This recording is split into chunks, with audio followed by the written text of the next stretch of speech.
Canadians are getting fired up and fed up with what they're hearing from the U.S.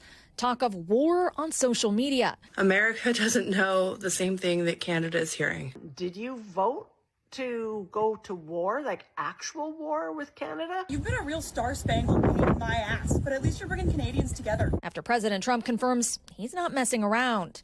Is it a real thing? Yeah, it is. I think Canada would be much better off being a 51st state.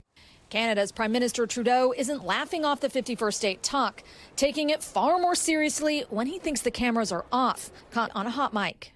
Mr. Trump has it in mind that one of the easiest ways of doing that is absorbing our country. And it is a real thing in my conversation with him. Even though publicly he's focusing on the tariff threat. We should be doing more together, not fighting with each other, but Canadians will stand up strongly and firmly if we need to. Canadians are listening and acting, from small acts of protest like booing the Stars and Stripes from their sports to ours. Talk of boycotting U.S. goods. We've had an insane couple of weeks. Canadians are putting their money where their mouths are. At the Province of Canada store in Toronto, owner Julie Brown tells me people aren't fans of this rhetoric from the president. When you hear the U.S. president talking about Canada as the 51st state, how does that make you feel? I don't like it. I don't think any Canadians like it.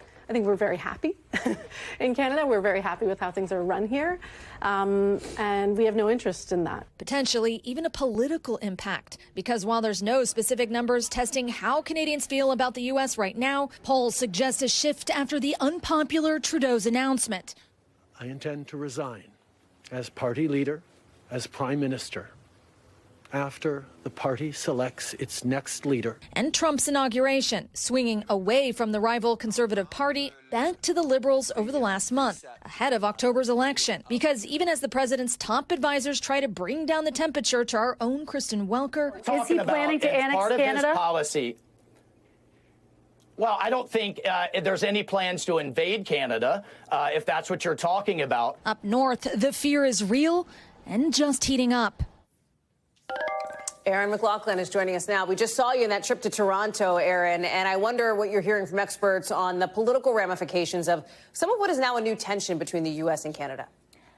Yeah, well, Holly, this has all amounted to a political earthquake in Canada. You know, prior to President Trump's inauguration and this tariff talk, the upcoming general election in Canada was really looking like it was going to be a referendum against Prime Minister Trudeau. Now, fast forward through this tariffs, through the talk of annexation, and this is all about who can stand up to President Trump, who can push back on these tariffs. I was out on the campaign trail with the Premier of Ontario, the progressive conservative Doug Ford, and he was telling me openly that he had to do this U-turn, that prior to the inauguration he was 100% Trump. Now he's forced to be hitting back. Today, where is he? He's in Washington, D.C., talking tariffs with Washington officials.